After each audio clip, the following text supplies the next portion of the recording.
കുറച്ച് ദിവസമായി നീ ഇങ്ങനെ മുഖം ഉറുത്തി പിടിച്ചുകൊണ്ട് നടക്കണം. പിന്നെ ഞാൻ എപ്പോഴും ഇങ്ങനെ ചിരിച്ചുകൊണ്ട് നടക്കണം? പിന്നല്ലാണ്ട് ചിരിക്കാണ്ട് എങ്ങനെയാ അങ്ങനെ ദേഷ്യപ്പെട്ടുകൊണ്ട് നടക്കുക? ഓ കണക്കായിപ്പോയി, എന്നെ കൊണ്ട് സൗകര്യമില്ല. നന്നായി.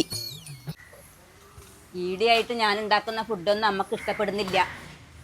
എന്റെ മോൻ സാധനങ്ങൾ നല്ലോണം കൊണ്ടിരുന്നല്ലോ, അപ്പൊ എന്താന്ന് നന്നാക്കി വെച്ചാ?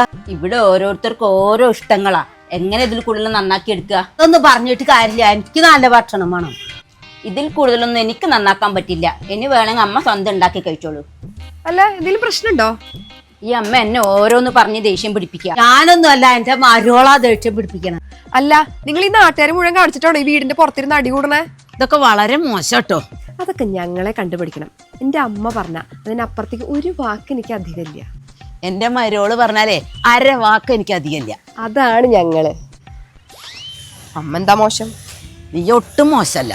ഈ വീട്ടിലെ എല്ലാ പ്രശ്നങ്ങളും ഉണ്ടാക്കുന്നത് അമ്മയില്ല. പിന്നെ അതൊക്കെ നീ തന്നെയാണ് പ്രശ്നങ്ങൾ ഉണ്ടാക്കുന്നത്. വീട്ടിൽ എന്ത് പ്രശ്നം ഉണ്ടാക്കിയെന്നാ പറയണത്? നീ എന്നെ ഓ, അമ്മായിയമ്മയ്ക്കും മരുകൾക്കും ഓസ്കാർ അവാർഡ് കൊടുക്കണം. എന്താ അഭിനയം!